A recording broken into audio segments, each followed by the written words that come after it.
Ma tegin selle video tänu sellele, et mul seda Patreonis paluti.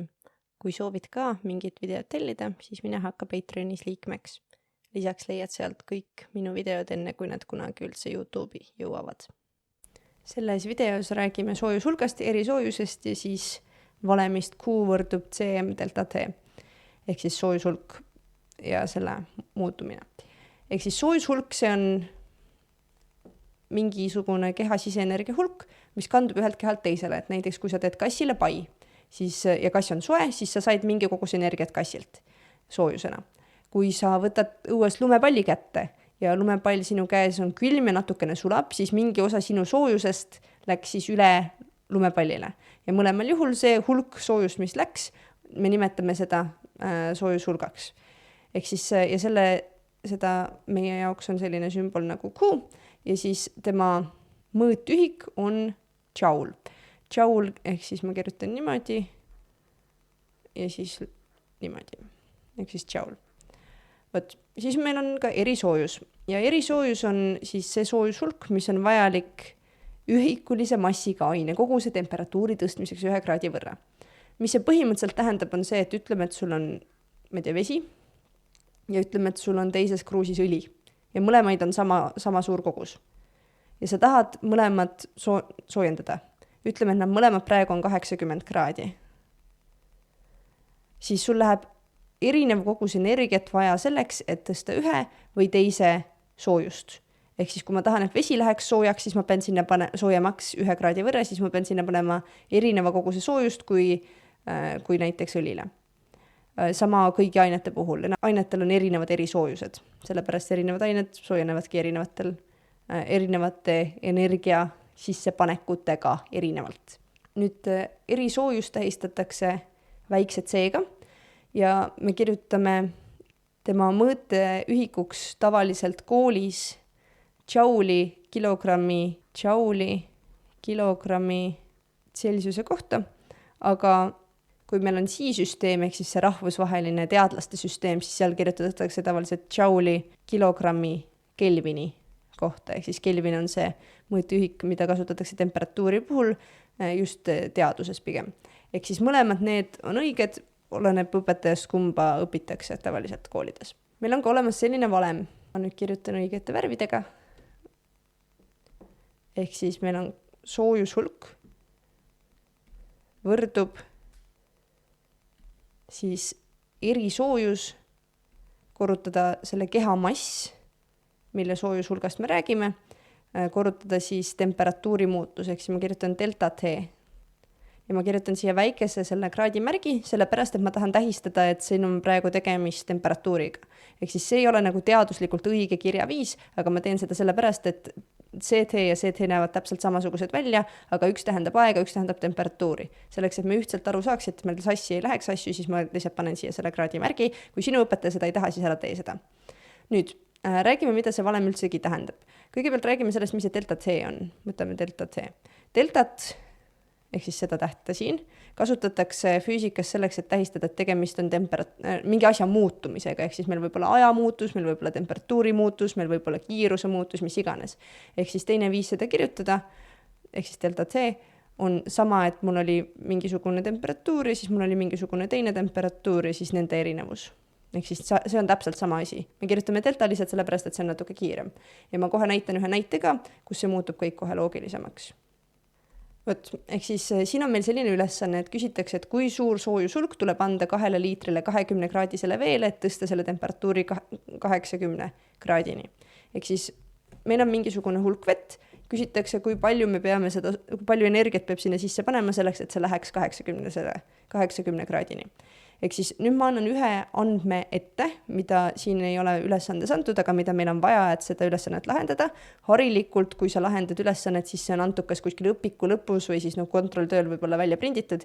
Igatahes, et see erisoojus on teada, see on kindlaks määratud erinevatel ainetel.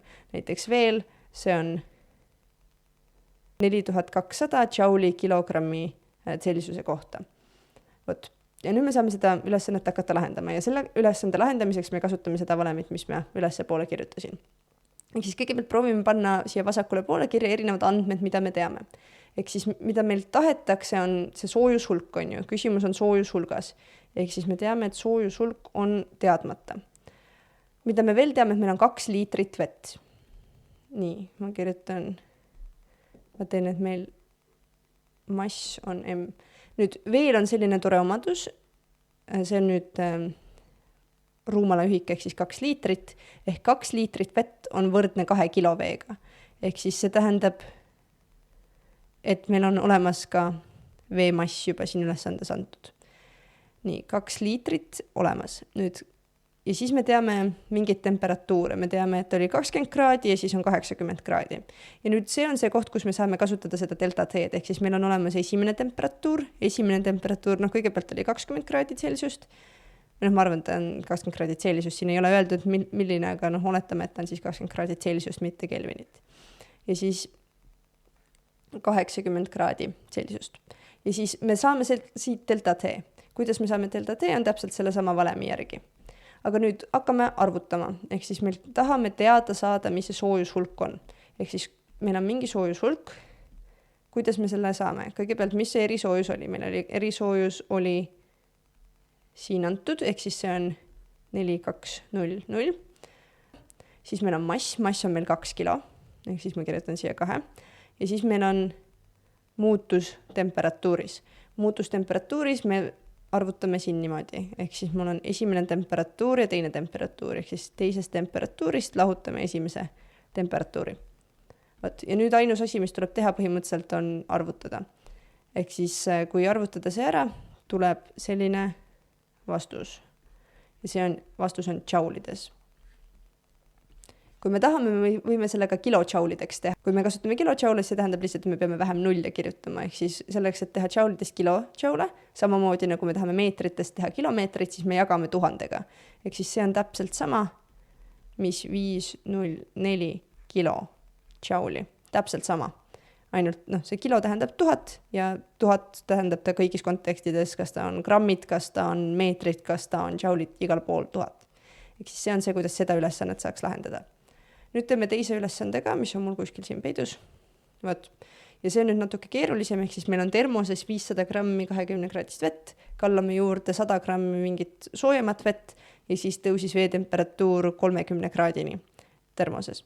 Milline oli juurde lisatava vee temperatuur? Ehk siis samamoodi me nüüd kasutame seda valemit, mis me ennemalt kasutasime küll, aga me nüüd kasutame seda teisel viisil, sest me teame juba soojushulka, mida me ei tea, on see ühe vee temperatuur. Ehk siis siin ma proovin samad tähised panna. Ja ma praegu kirjutan selle delta T asemel T2, ma enne kasutasin rohelist ju. Kirjutan T2 minus T1 niimoodi. Et see on sama, mis delta T. See on täpselt sama asi kirjutada, lihtsalt vahepeal on loogilisem niimoodi mõne inimese jaoks. Ja jällegi need kraadimärgid selle jaoks, et me ei ajaks teda mingite aegadega või midagi sellist assi. Nii, mida me teame? Me teame, et meil on mingi termose sees on mingi vesi. Nii, ja seda vett on 500 grammi. Ehk siis võtame M vesi termos. Ehk siis see on vesi, mis on termoses kohe alguses, see on 500 grammi. Me teame selleks, et kasutada erinevaid füüsikavalemeid, meil on vaja, et meil oleks ühikud teisendatud ja grammidest me peame tegema kilogrammid, ehk siis see on meil 0,5 kilogrammi. Nii, siis meil on, ja me teame, et termose vee temperatuur, mis meil on antud, on, ehk siis see on see esimene temperatuur, termose vesi, et see on 20 kraadi. Ütleme, et Celsiust. Siin ei ole öeldud, aga arvame, et see on Celsius. Tõenäoliselt on, siin ei ole täpsustatud. Nii, ja nüüd meil on mingisugune teistsugune vesi, ehk siis soe vesi. Ja me paneme seda on 100 grammi, see on 0,1 kilo. Ja vee temperatuur tõusis 30 kraadini, ehk siis me teame nüüd ka teist vee temperatuuri, ehk siis teine temperatuur on meil 30 kraadi Celsiust. Ja siis me teame seda, et soe vesi või mida me teame, et me otsime, on sooja vee temperatuur. Ehk siis ma panen siia temperatuur, soe vesi. Nii, seda me otsime. Võt, ja nüüd tekib küsimus, et mis meil siis toimub. Mina mõtleksin sellele ülesandele niimoodi, et meil on erinevad soojushulgad, mis siin liiguvad ja me saame uurida välja, mis need erinevad soojushulgad on. Ma kasutan seda sama, mis meil siin üleval oli, vee seda erisoojust, ma kirjutan ka selle alla, selle saab mingist tabelist, kui sul endal seda peas ei ole. Ehk siis see on vee erisoojus on 4200 džauli kilogrammi sellisuse kohta. Võt. Okei, hakkame siis mõtlema, kuidas me seda teeme. Ehk siis meil oli kõigepealt termoses vesi ja see soojenes mingi soojushulga võrra. Seega me saame alustada sellest, et me otsime üles soojushulga, mis kulus selle termose vee soojendamiseks. Ehk siis soojushulk, termose vee soojendamiseks. Ehk siis see on see, et me oli mingisugune soojushulk, pidi sellele veele saama üle kantud, et ta läheks soojemaks. Nüüd vee erisoojust me teame, see on nüüd alati teada.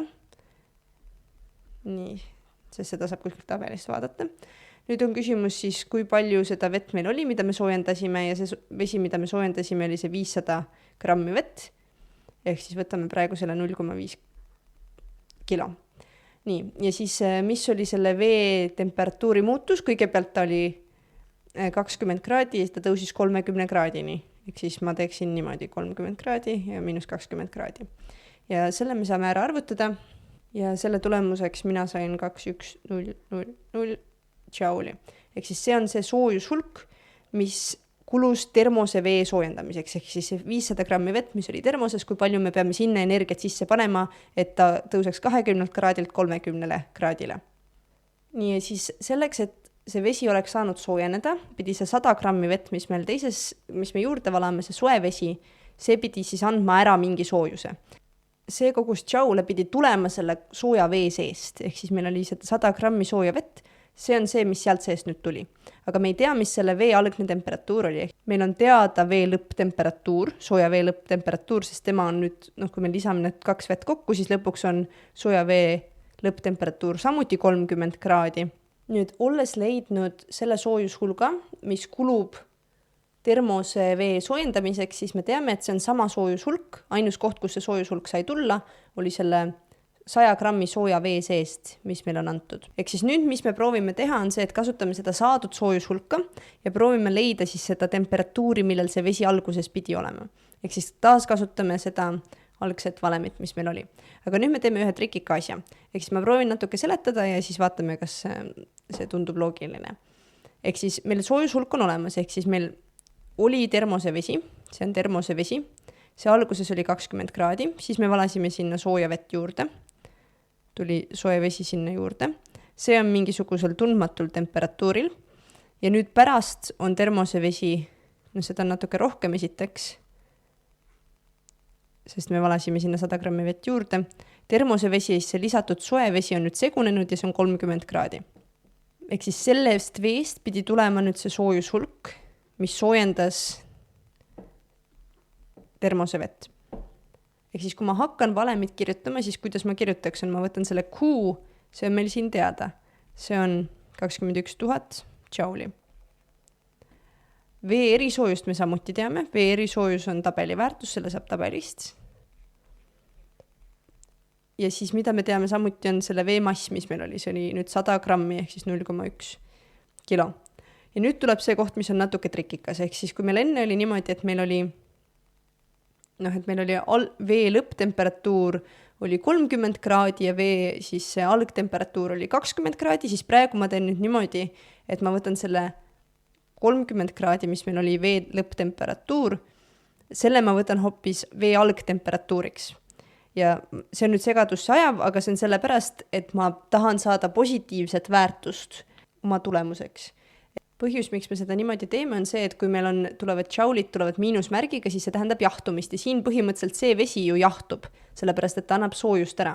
Aga ma tahaks saada seda väärtust positiivseks, et ma saaks siia teha ilusa arvutuse. Ehk siis ma praegu võtan teistpidi ja ma saan aru, et see võib olla segadust tekitav koht. Ma vaatan, kas ma hiljem saan seda paremini seletada, võib-olla see muutub loogilisemaks, kui ma olen lahendanud. Ehk siis praegu ma võtan selleks T1, võtan 30 kraadi ja T2 võtan siis selle sooja vee teadmata, tundmata temperatuuri, ehk siis ma kirjutan niimoodi, nagu meil siin oli, ehk siis soe vesi ja siis lahutan sellest selle 30 kraadi. Sest see on mõlema vee lõpptemperatuur, see on siis selle sooja vee algtemperatuur, sest soe vesi algas soojana, lõpetab külmana. Ja nüüd on arvutamise vaev, ehk siis mul ühele poole, nüüd ma lahendan täpselt nagu ma igasugust muud matemaatika ülesannet ka lahendaks. Nii 4200 korrutada 0,1 on 240. Ma kirjutan lihtsalt nüüd praegu niimoodi. Nüüd mõlemat poolt ma jagan 420-ga, siia jääb 50 on ju, ja siia jääb lihtsalt t miinus 30. Võt, ja siis nüüd ma liidan mõlemale poole 30 või siis saab mõelda niimoodi, et ma viin selle justkui teisele poole vastasmärgiga, mida Eestis tavaliselt õpetatakse, aga põhimõtteliselt, mis ma teen, ma liidan mõlemale poole 30, ehk siis siia mulle jääb 50 pluss 30 ja teisele poole mul jääb lihtsalt see t. Ja nüüd, mis mul jääb, on ühele poole 80 ja teisele poole t. Ja ma saan selle kirjutada ka niipidi, see on täpselt sama asi. Võt, ja mille ma praegu nüüd leidsin, on selle sooja vee temperatuur siin, mida meil küsiti ka. Ehk siis, mis ma saan vastusesse kirjutada, kui ma vastust tahan kirjutada, on, et sooja vee temperatuur oli alguses 80 kraadi Celsiust. Ma tegin kanalile Discordi lingi leiate video kirjeldusest või YouTube'i kanali kirjeldusest.